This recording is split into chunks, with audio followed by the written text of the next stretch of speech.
Ladies and gentlemen, welcome in with the NFL draft upcoming, with NFL free agency upcoming. We're going to have a lot of news, so I figured I would start this little series where I kind of go through all the top news, all the top happenings in the NFL, a lot of the rumors, things like that.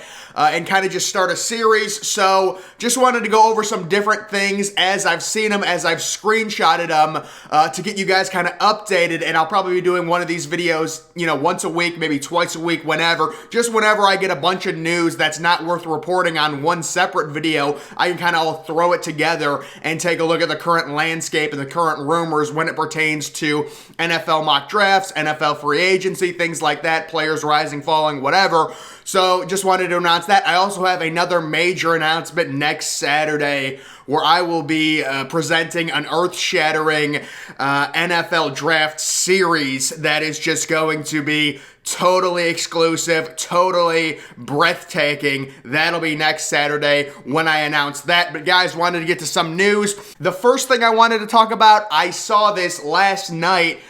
Ian Rappaport wouldn't rule out a Russell Wilson trade this offseason. Russ wants to know his options, he says, and know where he's going. So, very interesting. We've got Russell Wilson, Aaron Rodgers, Deshaun Watson. A little bit different situation with Deshaun Watson. But Aaron Rodgers, my opinion on him, he should leave Green Bay. He should go somewhere else. Russell Wilson, though, demands a trade last year, just like Aaron Rodgers. Doesn't get traded. Aaron Rodgers at least got his contract restructured to give him the power where he wants to go this year. But the Russell Wilson situation last year was really odd. Like, he demanded a trade, gave 4 teams he wanted to go to, and then about 3 weeks later, they were like, it's not happening and he's fine. And the Seahawks had a really weird season where Russell Wilson, I didn't even know this, he threw 25 touchdowns, 6 interceptions, but they won like 5 games, and I know he was injured for 3 games, but I saw him at the Pro Bowl. He was a Pro Bowl alternate, and I was like, how did he make the Pro Bowl? And then I looked and I was like, he had a touchdown interception ratio of like 4-1 or 4.5-1. So overall, the Seahawks need draft capital. They don't have their first round pick this year, but I think if I'm Seattle, I'm holding on to Russell Wilson unless the perfect offer comes to me, maybe from a desperate team like the New York Giants, who are desperate for a franchise quarterback, although they seem to be pretty high on Daniel Jones. We'll get to that in a second. There's news on him. But overall, with the Seahawks, very odd situation. You've got Tyler Lockett. You've got Russell Wilson. You've got DK Metcalf. Yeah, your defense isn't great, but that should produce more than the 5-6 win total you just had. On top of that, to make matters worse, even after having a bad season, you don't even have your first round pick. So they need draft capital. That could incentivize them potentially moving on from Russell Wilson. They have the receivers. They've got the quarterback. Rashard Penny looked good towards the end of the season, so maybe the running back, but you need better defensive players. You give Jamal Adams that contract. The crippling trade, what did they trade? 2 first-round picks for him? He hasn't produced to the level of, it being worth it, trading 2 first-round picks. So my personal prediction on Russell Wilson, he stays with Seattle this year. As for Aaron Rodgers, this is a little interesting thing I saw. Aaron Rodgers' next team total odds. This is if he leaves. So, clearly if you included Green Bay, I'm guessing they'd be the betting favorite to retain him.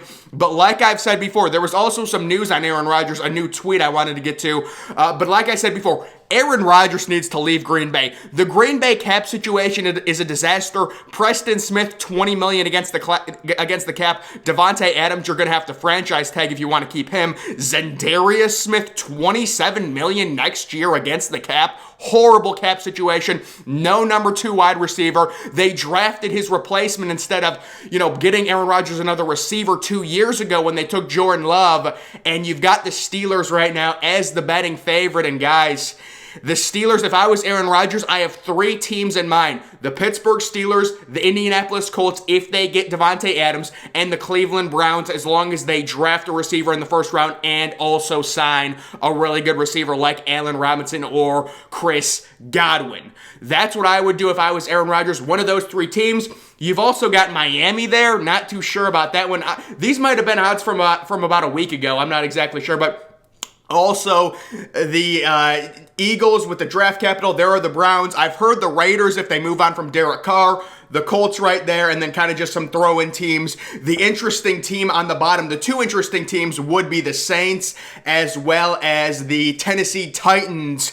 But if you're the Titans, you're going to have to get really creative with it and probably trade Ryan Tannehill and a first-round pick just to get rid of Ryan Tannehill's contract. If you know, you know, guys. Ryan Tannehill's contract is so bad. But if you can get Aaron Rodgers, I would trade a first-round pick just to get rid of that contract. Personally, where is Aaron Rodgers going to go? It's tough to say right now, but he needs to leave Green Bay. We have a recent tweet from Ian Rappaport. A key factor will be whether Aaron Rodgers comes back for the 2022 season. No shit.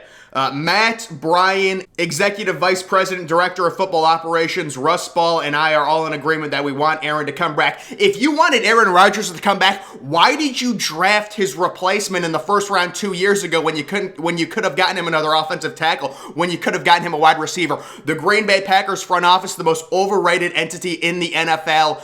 Aaron Rodgers, if you're smart, you will go to any other team but the Green Bay Packers. That is how ridiculous it is. Another quick thing I wanted to note, Malik Willis, the quarterback from Liberty, the quarterback prospect, he's kind of been hovering around QB4, QB5 so far in the mock drafts. An NFL source reported that the Steelers clearly prefer Malik Willis to Kenny Pickett. Now, the Kenny Pickett is kind of like the consensus QB1. I think Kenny Pickett is a placeholder. I've compared him to Alex Smith. I think the real quarterback one of this class is Carson Strong. He's a little bit less mobile Josh Allen. That's what Carson Strong is. But Malik Willis had an amazing Senior Bowl. He was the best quarterback at the Senior Bowl. The hype is getting better. You're going to start seeing Malik Willis move up in draft boards before the NFL Combine, and then we'll see how he throws at the Combine. But over these next few weeks, Malik Willis is going to move up in a lot of mock drafts based on how well he did in his Senior Bowl. Just a little update on that. Next, this is like the third positive report I've seen come out of New York about Daniel Jones. It says, Yahoo Sports' John Finelli reports Giants QB Daniel Jones was a, quote, selling point for the team's general manager this offseason. So my view on Daniel Jones, he's very interesting. The one thing I always tell people about Daniel Jones, he's surprisingly athletic. He really is surprisingly athletic, but in terms of him being a franchise quarterback, he would need so much help. I mean, if he had everything around him, maybe he could be like a Jared Goff type quarterback, although that might be overselling it. He's probably, more overall athletic than Jared Goff, maybe a little less accuracy, but he really hasn't been given much of a chance. Again, I don't think he is a franchise quarterback, but it does look like the Giants are trending towards bringing him back. We know they've been kind of one of the teams that's been rumored. If Russell Wilson does get traded, will he go to the Giants?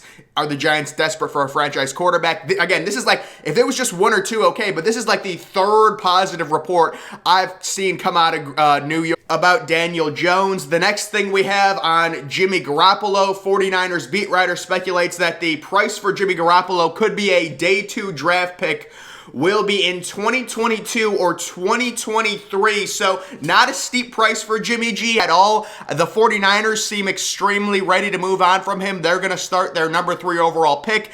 Obviously they invested a lot to trade up to get Trey Lance, not just the number 3 overall pick. They had to move up to get him. So it looks like they are ready to start Trey Lance next year.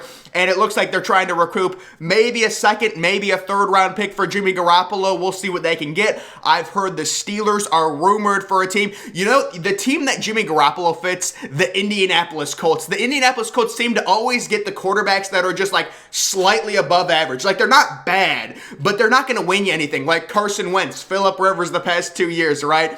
Jimmy G could be next. Oh, please no. I would not want Jimmy G anywhere near my franchise. Nothing against the dude. He's a decent quarterback, but, I'm a Browns fan. There's been other fans saying, well, is he an upgrade over Baker Mayfield? I don't think so. I mean, you could say if Baker's injured, he's an upgrade, I guess, but Baker Mayfield has a clearly higher ceiling than Jimmy Garoppolo. Garoppolo's put up some decent stats the past few years. Good for him. But it's like Carson Wentz threw like 26 touchdowns, 6 interceptions this past year. Was he really that good? I mean, he was decent, but come on, guys. Some of these quarterbacks, they're just not good. They don't have what it takes to truly win you a Super Bowl. Everything has to be extremely perfect around them. That's how I view Jimmy Garoppolo. He did make one Super Bowl, lost it to Mahomes, but Jimmy Garoppolo looks like the 49ers. That's I would say around late second, third round pick for Jimmy Garoppolo seems like a good price for the 49ers to ask for.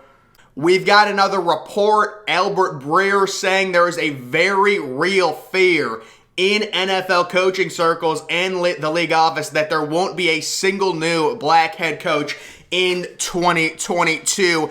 Now, if this does happen, it would be a total PR nightmare for the NFL. One black coach out of 32 if the 3 teams left to hire. So we've got the Texans still with an opening. We've got the Dolphins and the Saints. I believe Eric Bieniemy has been linked to the Saints job. Byron Leftwich, we'll see. Maybe he gets hired by one of those teams.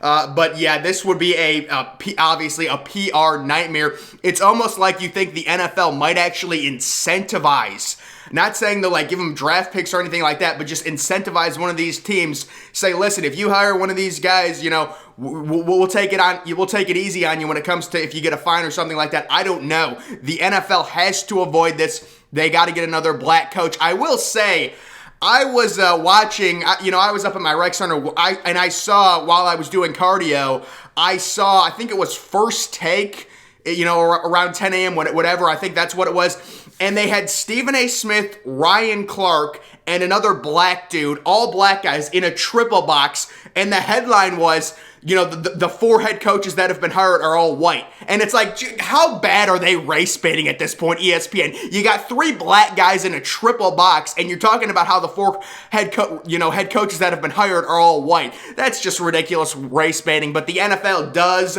they are getting desperate. They are going to have a very, tough issue with diversity if they do not at least get one more black head coach, the 2 top candidates. We'll see. Maybe someone else comes along, but right now, Eric Bieniemy linked to the Saints job, and then Byron Leftwich has been kind of a bigger candidate for a while. Looked like the Jaguars wanted to hire him, but he couldn't work with their GM, so they went a different route and got Doug Peterson, which I thought was a really good hire. And then the last thing I wanted to talk about, Roger Goodell just sent this memo to clubs saying the league is retaining outside experts to help reevaluate its DEI policies, and matters regarding integrity of the game will be reviewed thoroughly and independent in light of the allegations from Brian Flores. Now, Brian Flores said that he was bribed right around $100,000 to lose games to try and get a better draft pick. Hugh Jackson says he was incentivized to lose games as well. This will be really interesting to see what turns up out of all this because, again, honestly, I've said this before, tanking is a good strategy, especially when you're 1-11 or you're in a position where you're 1-10. Winning 2 or 3 games late in the season is actually going to set your franchise back more than it is, if you go 1-15, you could get the number 1 overall pick. You could get someone like Joe Burrow, a franchise quarterback. If you win a few games, kind of like the Dolphins did with Brian Flores, they didn't get Burrow. Another thing, I talked about this previously, there was a rumor that the Dolphins offered the Bengals 3 first-round picks to trade up to number 1 in that draft to draft Joe Burrow, and the Bengals declined it. That's a rumor. I don't know how true that is, but they really wanted Joe Burrow. Stephen Ross, the owner, really wanted Brian Flores to lose as many games as possible. And, that idea that owners are paying coaches, that wouldn't surprise me at all. I mean, again, if you're 1-10, you're 1-11, it makes sense. Just go 1-15. What's the difference between 3-13 and 1-15? Well, the difference is you might not get a franchise quarterback if you go 3-13. You still might. I mean, Josh Allen was a 6th overall pick. Lamar Jackson was 32nd. There's quarterbacks that go later that, Patrick Mahomes was the 10th pick. So, but you always want, the most options available, which would be the number 1 overall pick. Guys, we'll see what happens with that. That is going to do it for this little NFL news, offseason news update and rumors. Make sure you're following me on Twitter. Link to that's always in the description. I'm, of course, the Depressed Ginger. Thank you for watching.